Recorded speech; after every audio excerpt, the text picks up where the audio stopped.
Hang in there, it is! Smylie Kaufman for 61. Wow. I'm Smylie Kaufman, and this is The Smylie Show. Welcome back to The Smylie Show, where our Ryder Cup preview continues today with a really cool conversation featuring Smylie and Graeme McDowell. Checking some first boxes on the show, Smylie. Always fun doing that. But I really, the thing that I love the most was did not understand or fully appreciate the depth of your familial connection to Graeme McDowell and how far back you two really go. Yeah, not a lot of people know that Graeme McDowell played college golf at UAB for my granddad. So I've known Graeme since I was like 8 or 9 years old. He's always been somebody that's been my favorite player. You know, he was a mentor to me when I got out on the professional golf tour, helped me out in college. So we talk a little bit about that in the interview.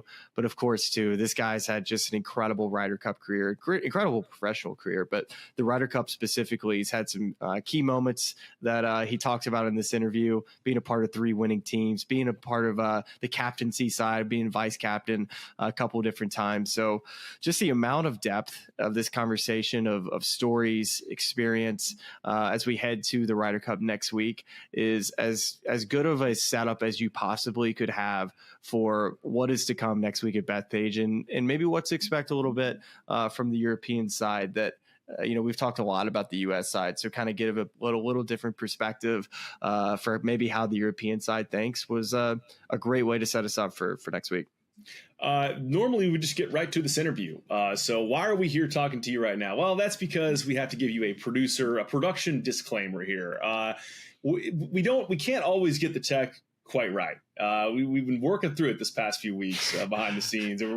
We have been on that run where you show up to your great. flight, like you get to the airport, you get checked in, and then you get a text, flight delayed. Like we've been on a lost baggage, delayed flight production side of what we've been dealing with over the last like 5 or 6 interviews. We apologize. It's one of those ones we couldn't really help this time because there was no other solution. So Charlie, I'll let you kind of explain it to them, as I'm not the tech guru. I just know how to connect my AirPods. I won't bore people with the tech details. Just know that we tried to address the situation, and unfortunately, this was the best audio solution that you'll hear. You might get some popping, some spaces in Graeme's audio. About 80% of it remains intact, and that 80% is very, very good. So we wanted to apologize, put the disclaimer out there. Bear with us. Enjoy this conversation because it's a really fun one between Smylie and Graeme McDowell. So unless you have anything to add, Smylie, I think we should give people right to that chat right now. Right to G Mac and cheese. Let's do it. Welcome back to the Smylie Show as we continue on with our Ryder Cup coverage. And we have quite the guest today, Graeme McDowell, Ryder Cup legend and a very close little friend. He was also a mentor of mine growing up playing collegiate golf for my granddad at UAB. And Graeme, we have to start there. How does a guy from Northern Ireland, Portrush, end up in Birmingham, Alabama, playing for my granddad, who, with all due respect, wasn't necessarily the best developer of talent? Now, he could take you to a good restaurant, but I mean, just wild how you two ended up together and you ended up in Birmingham. Yeah, Smylie, great to be on with you, and love what you're doing. I probably met you when you were pretty small, right? Out at your granddad's house there. It's blank on the golf course. Vestavia Country Club. I can still picture the little dogleg par 4 that you guys that you had the house. But Chris Devlin, obviously, I think Mike Dunphy signed Chris Devlin. Oh, okay. Dunphy was a little bit of an out of the box kind of guy, and he managed to sign Chris Devlin, who was another Northern Irish player, and. And obviously when your granddad took over the program, he was looking for some other players, and Chris gave him a few phone numbers, and I think I was the first guy he called. The story goes from his side was that he was calling about somebody else. And not even, maybe it wasn't Devlin, maybe it was somebody else. And somebody said, well, we got this guy named Graeme McDowell. Do you want to talk to him? He's like, yeah, sure. Is that true? Yeah. Well, I was probably somewhere on the list. I may have been a little further down the list I wanted to be. And I was actually in university back in Ireland, but I really wanted to play golf in the States, because all my buddies had gone. They'd all gone to Toledo. but Toledo had run out of scholarship money and I couldn't afford to go. And so then my mom was like, go get an education, then you can play golf afterwards. I was like, okay, Mom. And then Coach Kaufman called me. It was November of my year in college in Belfast in Northern Ireland, and he said, come over and have a look at UAB and maybe play for us. And I said, yes, sir. That's pretty much what I want to do. And I knew before I set the plane. Although I always tell people, and this is a true story, I literally didn't know Alabama from Alaska, from Florida, from New York. I had no clue about college sports. I'd never been to the States before. I literally had no idea what D1 was, what junior college was. It was a voyage of discovery. And I look back at the 3 years that I spent at UAB as a big turning point in my life. Your granddad really. He took me from a pretty raw talent. I was a decent player. I wasn't particularly standout or special. Those 3 years, I grew a lot, outwards and mentally. And, on the freshman, what do they call it? The freshman 15, I think I was good for about freshman 25 and a really bad Southern drawl on top of my Northern Irish accent, which people find very humorous to this day. But it was a big turning point in my life. I was number 1 ranked Division I player my last year at UAB, and I think I won 6 times. And it was great, man. It was. I genuinely believe that without UAB, I wouldn't be sitting with a U.S. Open trophy on my shelf in my office. I wouldn't have done anything like what I've achieved in my career. I really believe that. I think I was around 9, 10, 11 years old when you were in college at UAB. So my memories are pretty faint, but I do remember my dad and my granddad just talking all the time about how good this player could be, Graeme McDowell. And of course, you would sometimes come over to Thanksgiving dinner, Christmas dinner, if you didn't go all the way back to home in Ireland. So it was a family for so many European players that would come over to play for my granddad at UAB. That, I mean, there's countless guys that I still either run into to this day that played for UAB. I'm like, yep. Maybe from Christmas dinner, like Jason Shufflebob comes to mind. Yeah, I'm pretty sure my first Thanksgiving in the U.S., I spent it at your granddad's house at Vestavia. And, first off, apologies. My grandmother, rest in peace. It was probably the driest turkey you're ever going to eat in your life. Now, meanwhile, my granddad's over there. He's got the whole turkey leg, the best piece of the turkey, and he's just gnawing at it. And we over here, we need all of the water in Alabama to try to get this dry turkey down.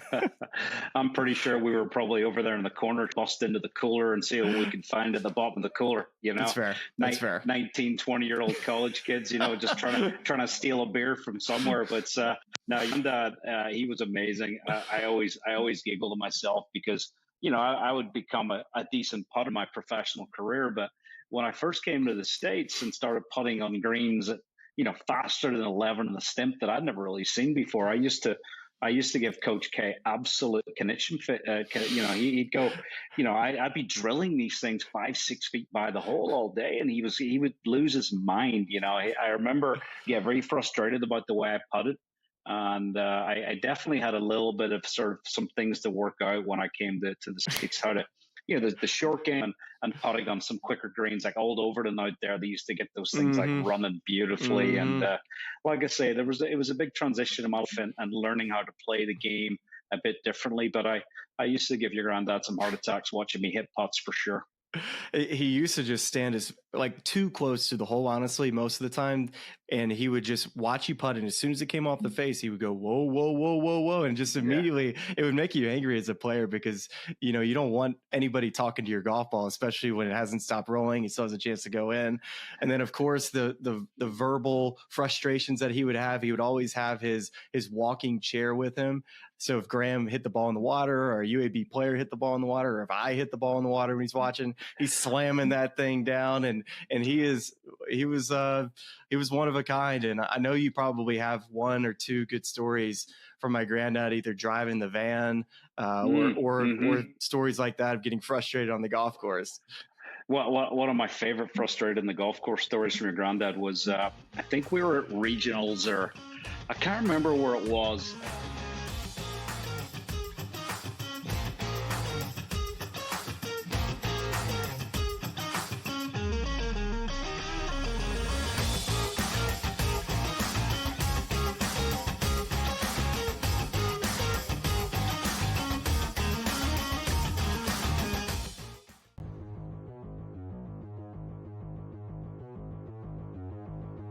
Aaron Rodgers, 2-year stint with the Jets that he'll never want to remember. When he goes into the Hall of Fame, he'll just say, please don't mention that. Now he's with Pittsburgh, and he had his best game since Green Bay. Threw 5 touchdowns. Is it 5, right? Am I right about that, Sam? I don't want to screw this up, too. 4 touchdown passes. Yeah, screwed up again. 4 touchdown passes against the New York Jets. Buy or sell, Aaron Rodgers will finish the season as a QB1 in a 12-team league, top 12 fantasy quarterback. Buy or sell. You know, the cop-out here is he stays healthy at Jets, right? He'll do it. They're not asking a lot, top 12. Purdy's already not going to be top 12, right? He's already going to miss this week, probably another week, maybe as much as 5, they've said. So you knock him out there. There'll be other quarterbacks that get hurt, so you knock them out. I don't think he'd ever get top 5, top 6, top 8. But the 9 to 12, I hate to say it, he wasn't bad last year with the Jets, right? They didn't win games, but he wasn't bad. He had it when he played. He was a good, solid quarterback. You know, he can still sling it. He still can. I'm the first to admit those 4 touchdowns. It wasn't like he had a monster game. A couple of his interceptions were dropped. You know, that should have been picked off there. It seems like passes he did complete were for touchdowns. A couple of breakdowns by the Jets as well. So I don't see him really as going to win a league for you. But I'm going to buy this. If he stays healthy, hell, just give me 15 games. And I think he can be top 12. So I'll buy this. I'm going to sell it. Yeah. I mean, games against the Browns and games against the Ravens. And look, I don't know if the Jets defense is as bad as they've showed. If it is, then this may be his best game of the season. So, yeah, I'm going to sell. I think he's on the outside of this looking in. Fantasy Sports Today. Fridays starting at 3 p.m. Eastern. Only on SportsGrid.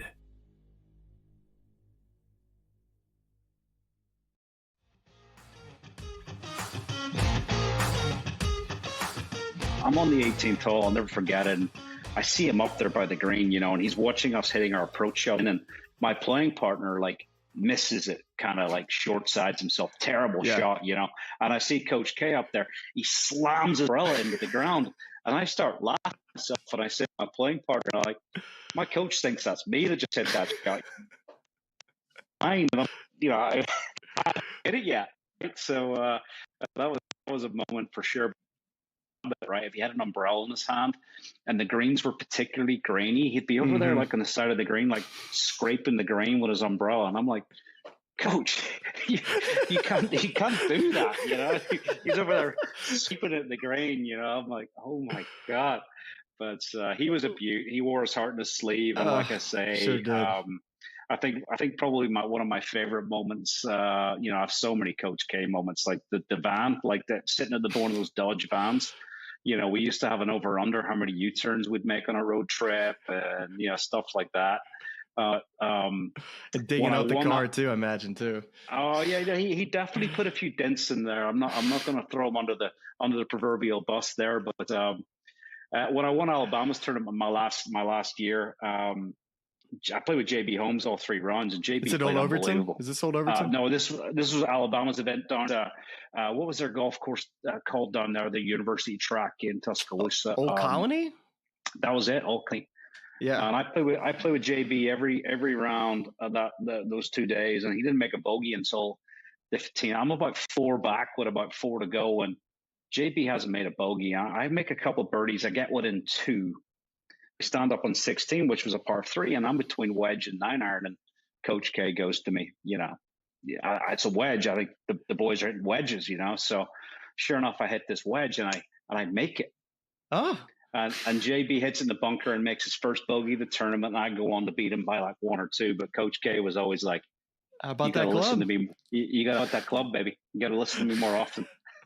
Oh gosh. Oh man, I miss him a lot. I know he was always your biggest fan. The amount of times that he would either call my dad or call me and say, "Hey, did you see what Graeme, how he played over on the European tour this week?" And all of a sudden you're playing on the PGA tour, having success. Next thing you know, you're winning a major championship. So it was fun, man, watching you grow up. You're always, you know, a hero of mine, you know, being somebody that I watch you know, grow up and have all this success, and inspired me, honestly, to play professionally. And so the next part of this conversation I want to take us to, and I apologize here as Charlie's going to eventually show this photo, is that, you were a mentor to me and brought me down over to Orlando. If you're watching on YouTube now, you see this photo. This is like a sophomore college LSU Smylie Kaufman, and then we got a seasoned veteran Graeme McDowell. What do you remember about this day, man, besides the fact that this camera or this photo was taken with a toaster? Yeah, I mean, you were always taller than me, even when you were like 12 years old, huh? I mean, look at that. I mean, I guess I'm a little short there, but I just remember like, you know, you've got that infectious kind of smile, that enthusiasm about the game. And I just remember you coming down, we played golf. I think you came back to the house for a little bit. And yeah, you were just so great and so enthusiastic about the game. And listen, your family's meant a huge amount to me in my career. You know, I wouldn't be sitting here if it wasn't for your family. So, you know, obviously getting an opportunity to be able to give back to the family and kind of help steer you a little bit was obviously something I was pretty proud of. Oh, Graeme, I learned a lot that day because I was not a very good driver of the golf ball at the time. And you actually gave me one of your backup drivers, and I used it for, let's see, probably the next 4 years until it cracked. And I actually have it right here. If you want to take a peek at this bad boy. All right, we got the Cleveland Classic, if anybody remembers this beauty. And if we get the right lighting, this is where you can see this thing went off. Can you see the crack in the face about right there in the top half? Yeah. See, I was never fast enough to crack anything, but there you go. I mean, you're always pretty fast. Those Look at those this. hips were. This is when you know it's yours. Speed. You see the tape? I mean, this is a piece of heel tape. So what did this do? I still don't know why I had lead tape on the heel of my driver, but I did because you did. Like, this is the driver you gave me as your backup, and I eventually started driving the absolute you know what out of the golf ball. But why the heel tape? Why did this thing work for me? So, interesting. And I mean, I could go get my Titleist driver out of the garage right now, and it will have a piece of heel tape on it. And it's just, it's became one of those weird little habits, right? I mean, going back to, winning the U.S. Open in 10 with an F3 Callaway, and I had a piece of heel tape on there, and my coach had written with a T on the lead tape. He had written "come," like as in keep your transition calm. So he wrote this little message to me on the piece of lead tape. And, I had that piece of lead tape on there forever. And pretty much every driver I've ever had subsequently, I've always put that little bit of heel. It's one of those little weird kind of like, little things that we do. There's absolutely probably zero reason to it anymore. I mean, to be honest with you, I like to try and hit my driver the other way. So a piece of heel tape makes absolutely zero sense. If you want to hit fades, you should probably put it on the toe. But just one of those weird idiosyncrasies. But that Cleveland Classic, that was a driver's that thing for years. I mean, we were collecting these Cleveland Classic drivers, especially when they stopped making them and going into different versions of the driver.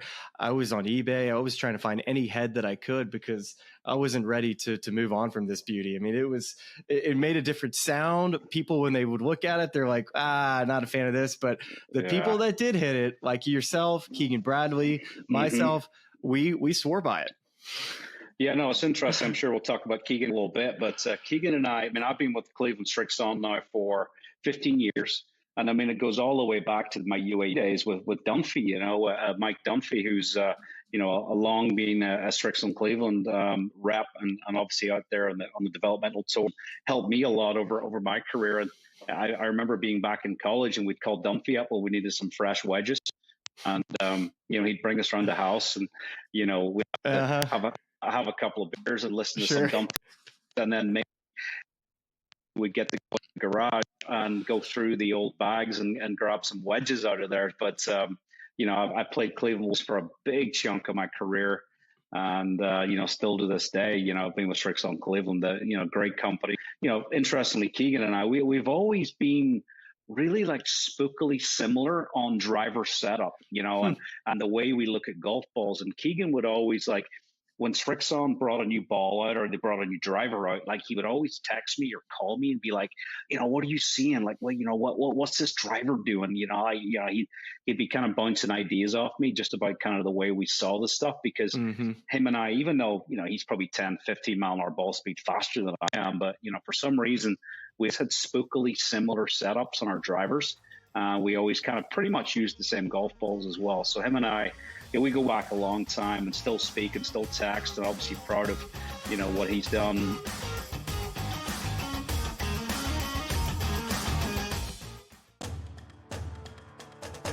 They have Boise State, they have Arkansas, they have USC. There's no shot in Purdue. Those are the only big games that they have the rest of the way. They're not getting back into the college football playoff. They're not, Donnie. I don't care if they've won 10 straight. Remember when they lost to NIU? No way, no care. What happens the rest of the season? They can't get in. Who was in the college football championship last year? But they had marquee wins at some point. I don't care. They lost to NIU. SportsGrid's College Football Today. I needed a mental break when the season was over. Because it's a lot. It's a lot. You get tired of training.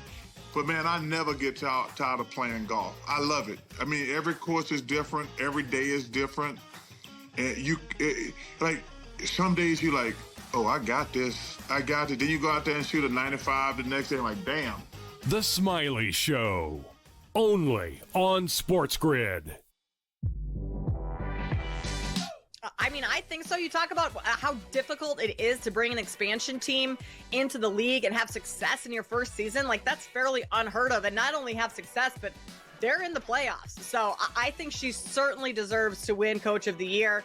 There's a lot of different candidates that could potentially, you could make a case for them. But I think just with this being an expansion team and how difficult that is. Betting above the rim. Only on SportsGrid.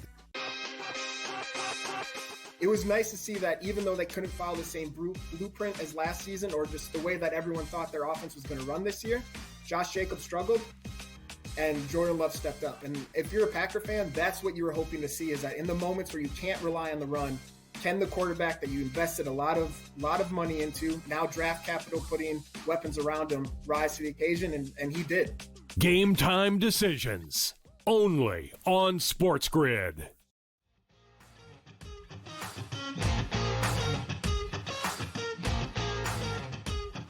With Keegan, it was kind of for a bit there. It always felt like this Ryder Cup was going to be Tiger Woods as the captain at Bethpage.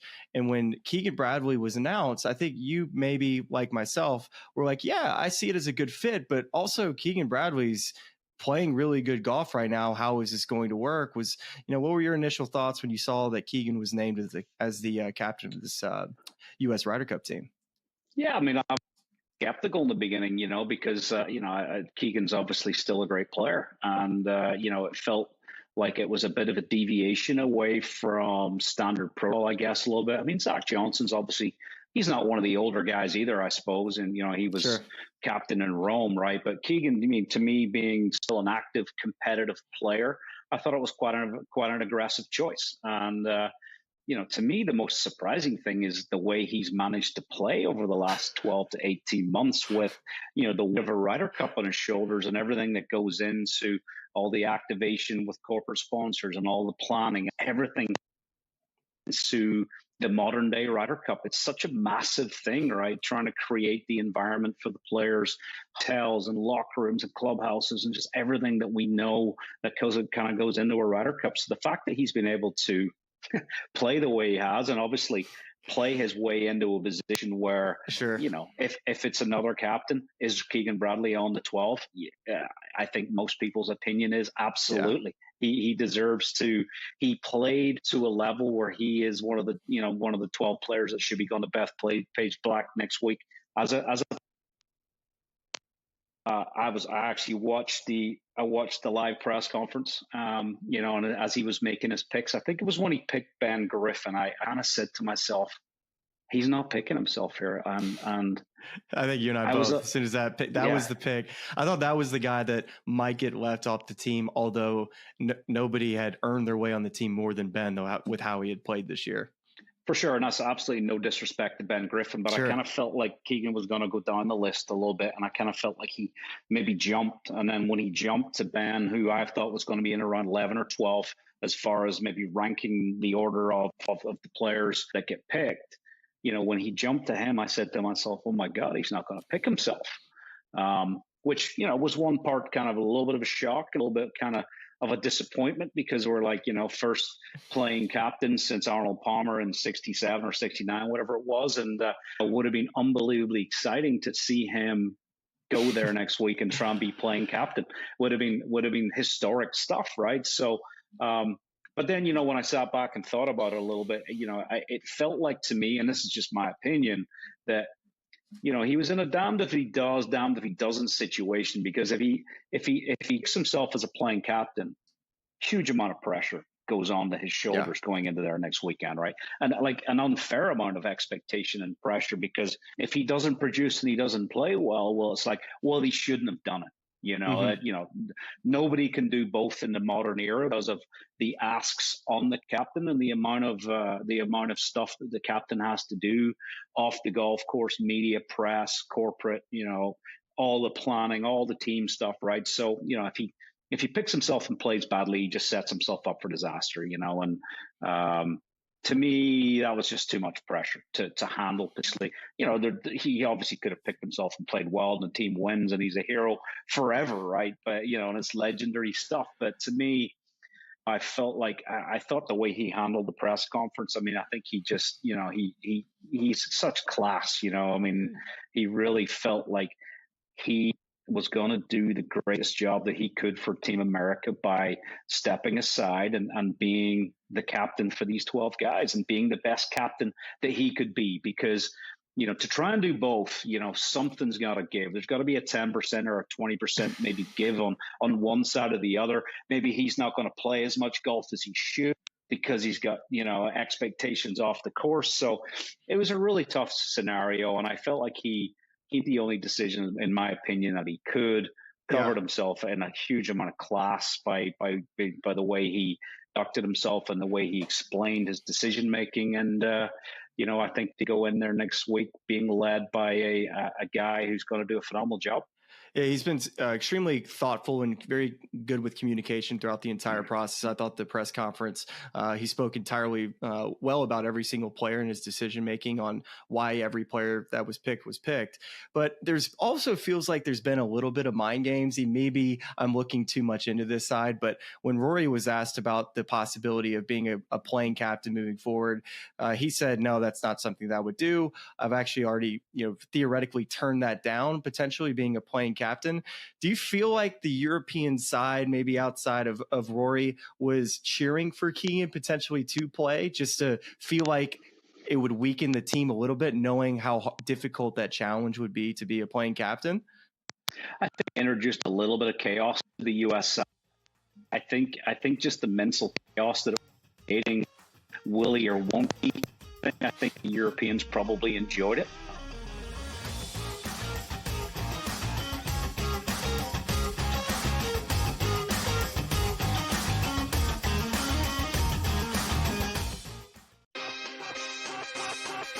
Credit to the Giants, who were so good in April and then since then just kind of fell apart. Now they're back in it again. I think the Mets will get in, but it is fascinating that they'll play the Marlins here the last 3 games of the season. And I know without a doubt that the Marlins are going to line up Sandy Alcantara, Yuri Perez, and top guys to try and beat the Mets. Game time decisions.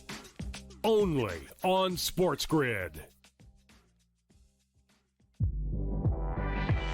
They trade Marina Mabrey, then they turn around, and then obviously they fire Teresa Weatherspoon, and it's been a hot mess. You go and, draft Cardozo and Reese, basically 2 of the same player, meaning bigs that can't step out and shoot.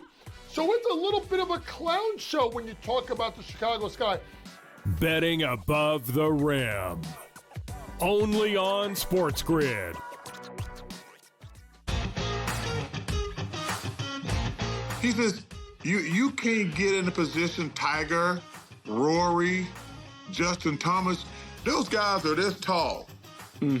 You're never gonna be as flexible as them.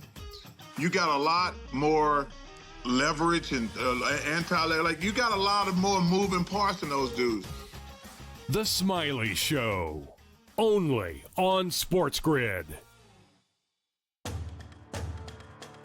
I like the shadows coming in, Neyland Stadium. Show me those 3:30. Back in the day, we played all our games on Saturdays. Maybe 1 or 2 games on a Friday night away. I always loved that. Same thing in college. Hated Friday night football games in college. I understand why they do it prime time and we have to play. But going back to when we grew up, Keith Jackson. Yeah. action. Throw another pancake on that plate. Yeah, let's go, Keith Jackson. That's my guy here. SportsGrid's College Football Today.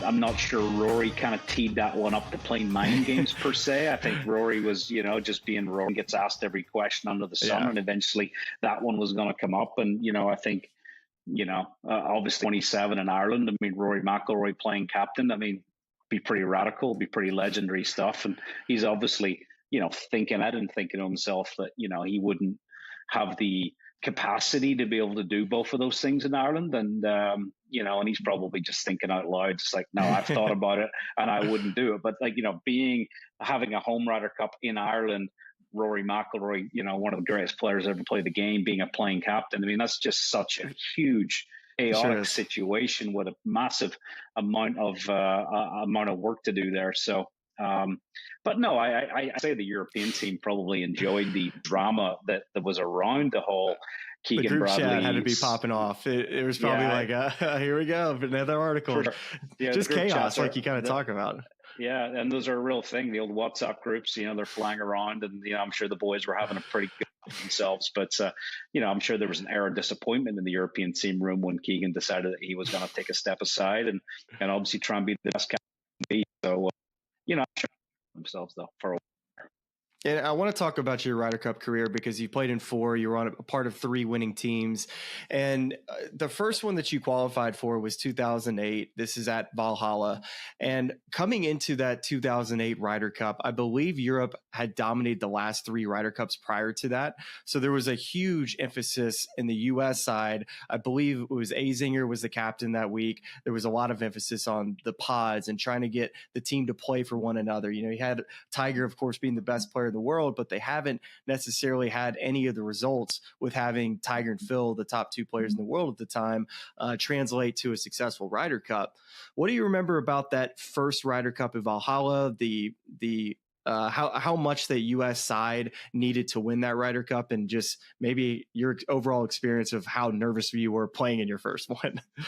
Yeah, no, great memories. Like you mentioned, I've played 4 Ryder Cups, and they're all like really special in their own way. I put them all up on the same level, and that includes Valhalla, where we got beat pretty good there. But it was my first experience. I was a rookie, and Nick Fowler was the captain, one of my heroes in the 90s growing up. And, there were so many different elements to that week. And I was so inexperienced in many ways that I didn't really understand the kind of mechanics of what makes a great week. The vice captains, the role they play. We didn't really have any vice captains that week at Valhalla. Fowler was kind of pretty much, his own guy. And, every captain kind of has their own thumbprint they put on things. But, I loved every Valhalla. But Zinger was obviously all over it, right? Pod system, putting one vice captain with a set of 3 guys, and really making sure it nearly had, solid coverage there, and making sure communication levels were great.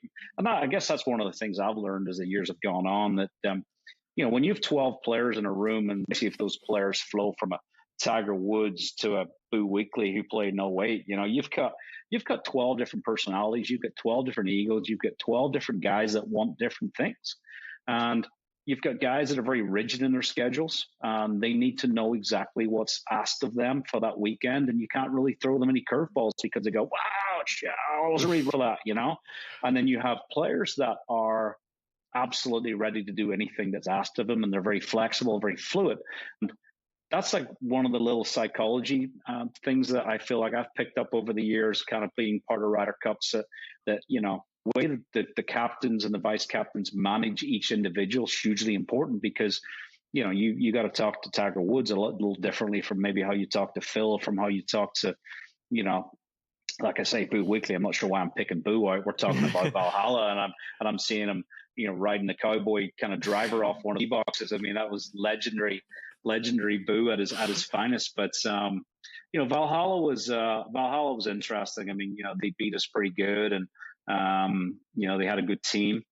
it's weird. I'm trying to think. Did Tiger play that Ryder Cup? Or, of course he did. I'm pretty certain that he did play in that Ryder Cup. I can double check as you're talking here, as I got all this stuff pulled up right here. It's so weird. I'm visualizing it in my mind. I certainly didn't play him in my matches, but I just can't remember him being there, and I'm trying to work out why. He did not. He did not play in 2008. Phil Mickelson was looks like their top qualifiers: Steve Stricker, Justin Leonard, Stuart Sink, Hunter Mahan, JB, Anthony Kim, Boo Weekley, Ben Curtis, Chad Campbell, Jim Furyk, and Kenny Berry. Got it. So it was weird, I hadn't probably thought about that, maybe in 15 years, but the fact that Tiger was obviously hurt that year, so he didn't play. But it was an amazing Ryder Cup. I remember my first match I played with Padraig Harrington on Friday afternoon in the better ball match. First tee, was very, very, very, very nervous. But it was actually kind of a big spread out first tee. Some of the tee boxes are like cauldrons now, and it's I'm curious to see what Beth Page looks like next week. But they're really making the first tee into something really big and special. And back in 2008, it was kind of a big spread out tee box, so it wasn't crazy. But I remember I ripped it down the middle in the first hole in the better ball match, and I got up there and I was sitting in the middle of a divot, and I was like, well, we got. But I actually lost my first match with Harry. I played with Miguel Jimenez. Mm-hmm. So the next morning we got a match against Leonard and Mahan, I believe, and Paul beat Perry in the afternoon, and then I beat Sink in the singles. But I remember playing the singles match against Sink, and we lost the Ryder Cup a couple holes in front of me. I was on the 16th tee, and I was a couple up, and I heard the cheer coming back, that it was over. And I remember it felt like one just sucked the life out of my body. And all the adrenaline that I had built up all over the weekend felt like it was gone in like a second, because it was done, it was over, and I ended up winning my match, but it was such an anticlimax in the end, But it was a great weekend. I mean, we'll talk a little bit about the captain. To me, there's a lot of emphasis put on the captain. The heroes and the villains that I've been part of over the last sort of 20 years. That captains have been thrown under the bus for not doing great jobs, and captains have been put up on pedestals because they did such an amazing created an amazing environment for the guys. But to me, it's such a small part of what makes the Ryder Cup competitive is the job the captain does. I mean, he picks his 12 guys. Obviously putting the pairings together is a little bit of an art form too, but after that, it's really got to play well. It comes down to who holds putts. It's like I was part of Harrington at Whistling Straits. I was one of his vice captains, and I thought Padraig did a phenomenal job that week, and I was a big part of it. Obviously, part of the mechanics of the week. The team room was phenomenal. The buzz inside of the team room, the camaraderie, great team, great bunch of guys, and they got absolutely hammered. Does that mean? Oh, well, they got hammered on Sunday night, but they got hammered in the match as well. But that's fair. I think that's fair for any Ryder Cup. I want to say it was a historic loss. It was the biggest loss since it went to Europe versus America. And you think to yourself, did Harrington do a bad job? And the answer, I would categorically say no. He did not do a bad job. He did a great job, and the camaraderie inside of the team room was phenomenal.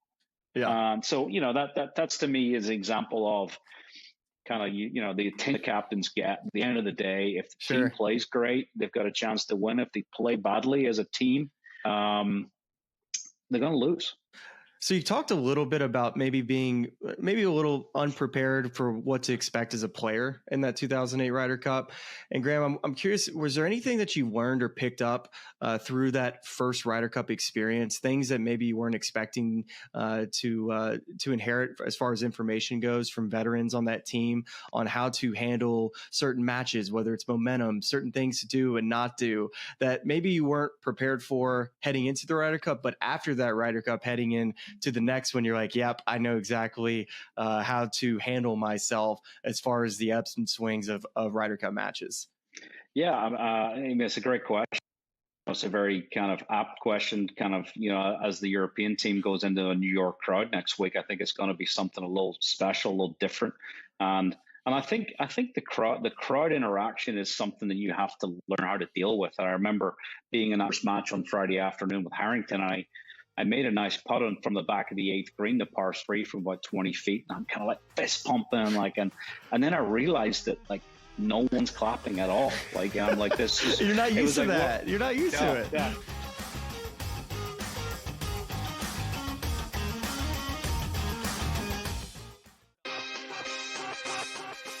There are right now 10 teams who are 0-2.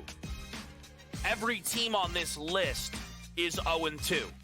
These are the 7 teams through 2 weeks who have already been eliminated from the Super Bowl picture. First, the Cleveland Browns, who I believe were the worst team coming into this season. The Cleveland Browns are absolutely done. Game time decisions. Only on SportsGrid. Josh Heupel. I mean, please, dude, you got to be kidding me. How do you lose this game at home when you've got Georgia on the ropes with a iffy quarterback at best there in Gunnard, and you somehow figure out a way to lose that game? A game, Donnie, of which was pretty much in hand for Notre Dame, 3/4 of it. The early line. Only on SportsGrid.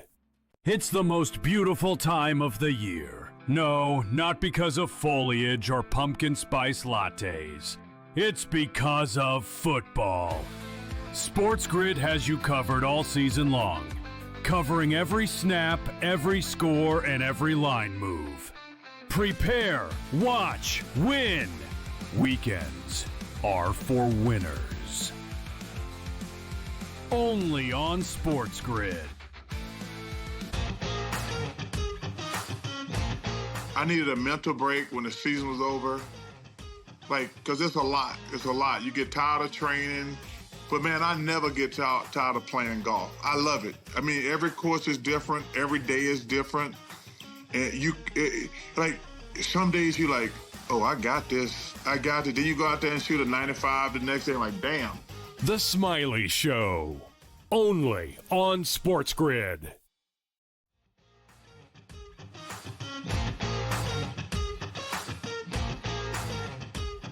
It doesn't matter where you are in the world. If it's a decent-sized crowd, doesn't matter who you are. They might give you well done. But Sure. like, I realized that no one was reacting to this putt. In fact, they hated it. And it took me a second to kind of be like, that was really weird. But then obviously you play subsequent Ryder Cups. You play back in Europe, and you're just walking onto the green and they go bananas. So it's there's different styles of energy.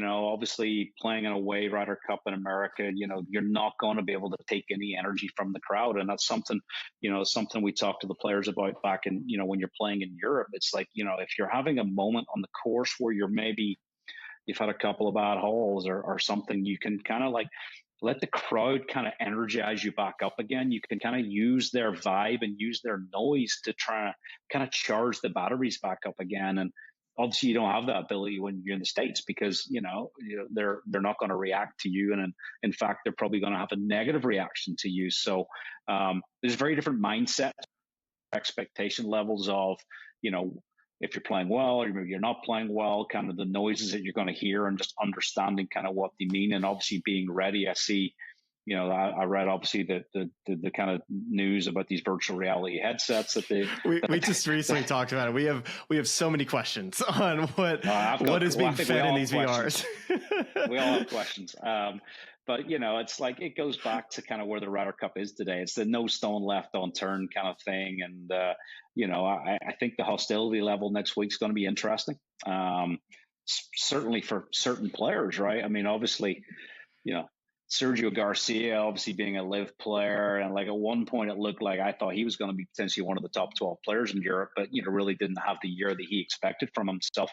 I was imagining him being on that team and being in Bethpage, because I remember being at the U.S. Open in 2009, and they were just pummeling Sergio. It was like I was like, this could be horrendous. But certain players are a bit more divisive, like the Poulter days.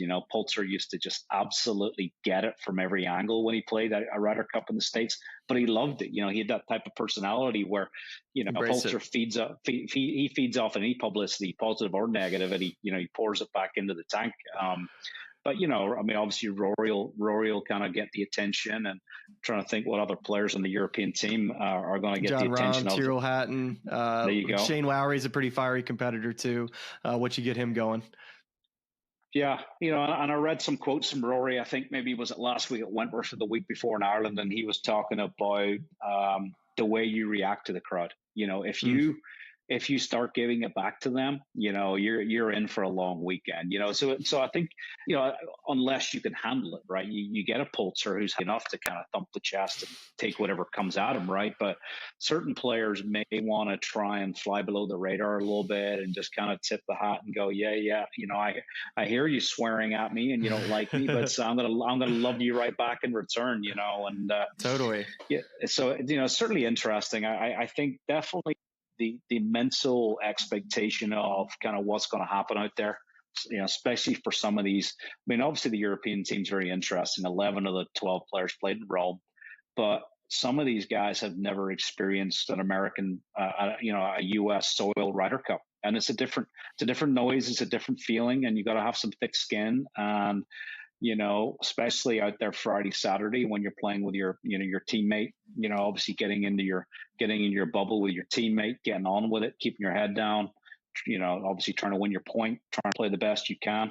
I'm excited to see it. I think it's going to be something pretty special. It's going to approach the line at some point. I just hope it stays. Sure. Yeah, I hope it stays in the right. I think we all, as golf fans and sports fans, we all hope it stays on the right side of the line. But I hope it will. It will. It's definitely a topic that's being discussed a lot, just with the New York crowd and how tough they could be on their teams, the home and away. There's a chance the U.S. team might get booed by the New York fans, and that wouldn't surprise anybody either. So that's definitely a storyline I'm going to be watching. But here, okay, so you were on the last away Ryder Cup winning team. This is back in Medina in 2012. Of the last 9 Ryder Cups, 8 of the 9 have been won by home teams.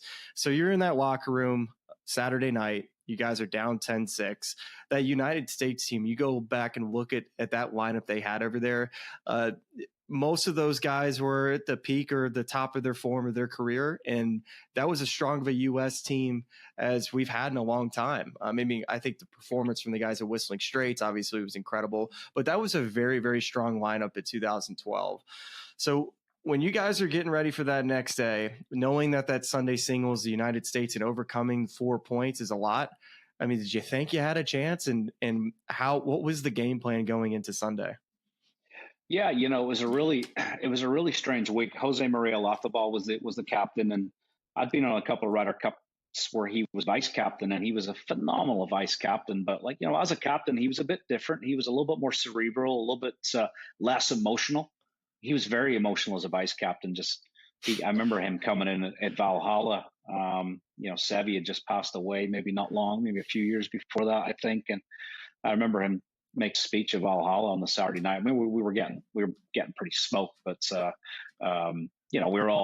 everyone was pretty much in tears, in the team room, listening to Jose talking about Seve and kind of how much Seve would give to be there, and Jose was not particularly fit himself at the time, and just talking about how much he'd give to be playing and be in our shoes, and it was very, very emotional stuff. And like I say, as a captain, he was great, maybe a bit more cerebral. But Friday we lost 5-3, and we came into the team room that night back at the hotel, and you just pretty much ripped us a new one. Was that surprising? It was surprising because Jose.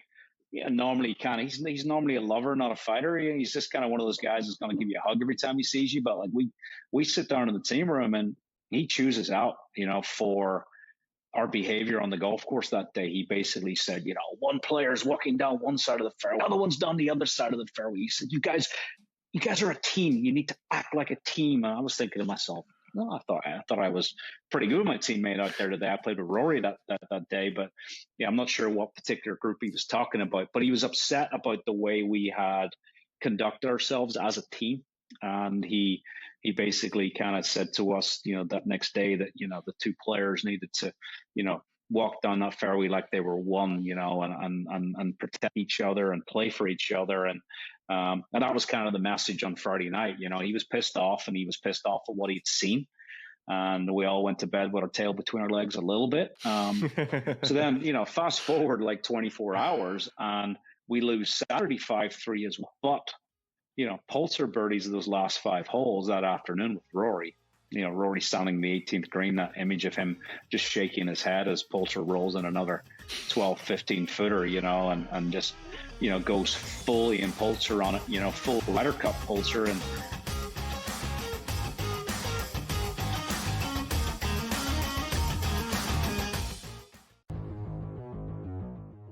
look at the weather, try to look for some anytime touchdowns or maybe some props that you really feel confident about. But it's always the time for urgency, especially for a team like the New York Giants. I think that defense is something that can give Giants fans hope. And then if you get Dart under center, it's hope. And then if you can get Scatterboo out there and the whole building's going boo, it's hope. And as we know, hope works. Fantasy Sports Today, only on SportsGrid. If you're in the Super Bowl market, if you're in the futures market, that's a big deal. Yeah. Tyreek Hill is heavily connected to the Kansas City Chiefs. I am sure it would be Tyreek's first place if he could pick to go back to. At least I would think it would be. And the Chiefs have a need, and the Chiefs are interested, and they're not worried about any of his other question marks. Pro Football Today, only on SportsGrid. It's the most beautiful time of the year. No, not because of foliage or pumpkin spice lattes. It's because of football. SportsGrid has you covered all season long, covering every snap, every score, and every line move. Prepare, watch, win. Weekends are for winners. Only on SportsGrid. They had clearly in hand at the end, especially in the second half, and yet somehow they managed a shank of a 60-yard field goal, and a flag comes in with no time left on it for a penalty. Do you want to know how many times that penalty of leverage was called all last season? Want to take a guess? How many? 4. The Early Line, only on SportsGrid.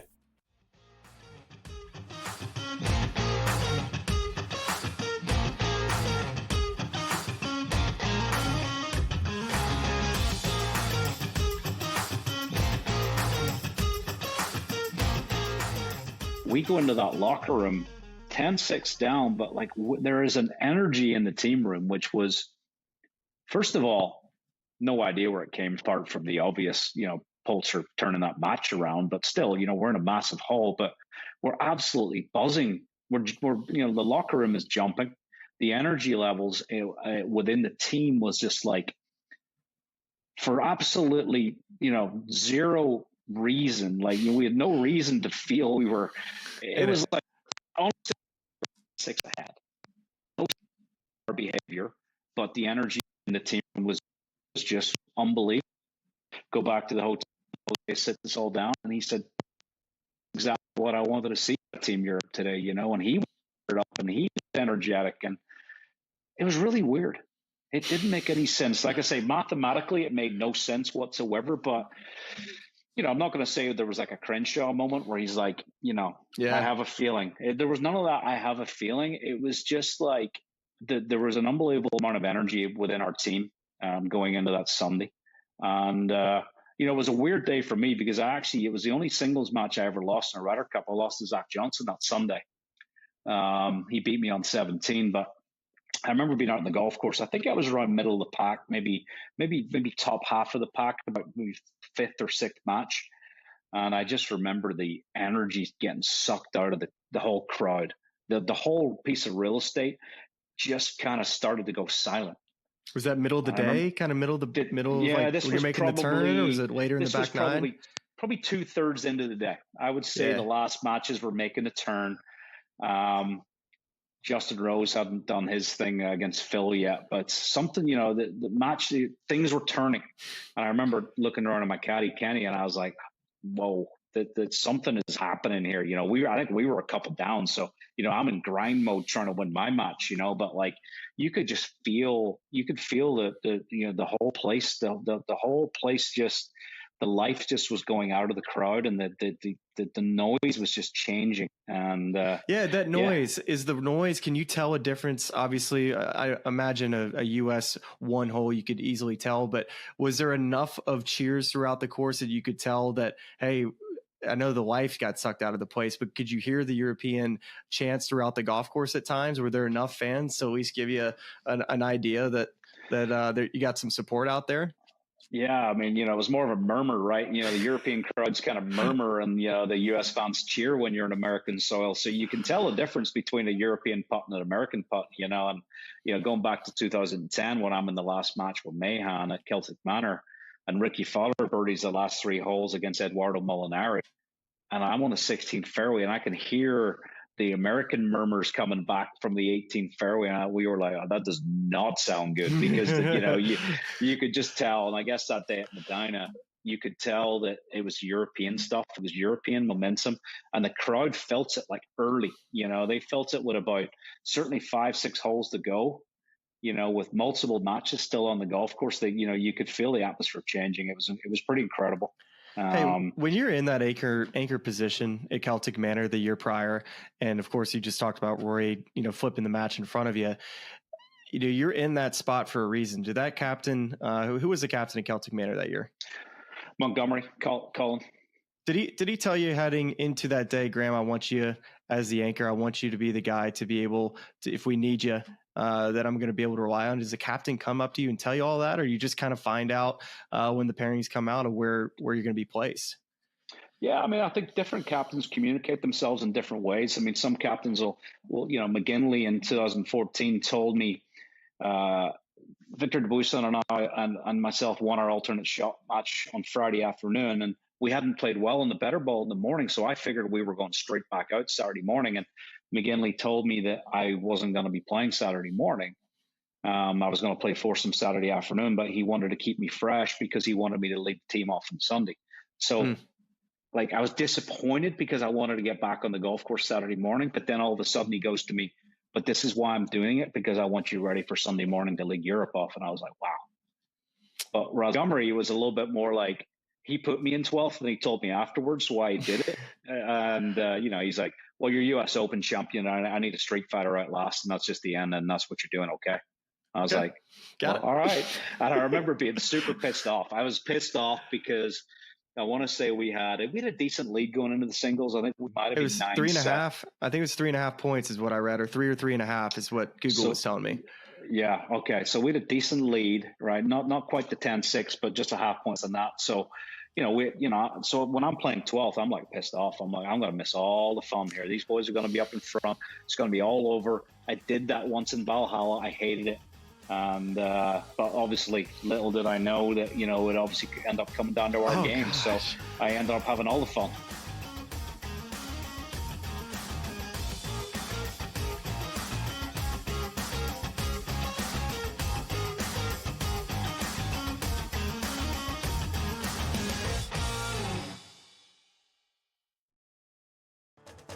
They have Boise State, they have Arkansas, they have USC. There's no shot in Purdue. Those are the only big games that they have the rest of the way. They're not getting back into the college football playoff. They're not, Donnie. I don't care if they've won 10 straight. Remember when they lost to NIU? No way, no care. What happens the rest of the season? They can't get in. Who was in the college football championship last year? But they had marquee wins at some point I don't care. They lost to NIU. SportsGrid's College Football Today. I needed a mental break when the season was over. Because it's a lot. It's a lot. You get tired of training. But, man, I never get tired of playing golf. I love it. I mean, every course is different. Every day is different. And some days you're like, oh, I got this. I got it. Then you go out there and shoot a 95 the next day. I'm like, damn. The Smylie Show. Only on SportsGrid. I mean, I think so. You talk about how difficult it is to bring an expansion team into the league and have success in your first season. That's fairly unheard of. And not only have success, but they're in the playoffs. So I think she certainly deserves to win Coach of the Year. There's a lot of different candidates that could potentially, you could make a case for them, but I think just with this being an expansion team and how difficult that is. Betting above the rim. Only on SportsGrid. It was nice to see that even though they couldn't follow the same blueprint as last season, or just the way that everyone thought their offense was going to run this year, Josh Jacobs struggled and Jordan Love stepped up. And if you're a Packer fan, that's what you were hoping to see, is that in the moments where you can't rely on the run, can the quarterback that you invested a lot of money into, now draft capital, putting weapons around him, rise to the occasion, and he did. Game time decisions. Only on SportsGrid.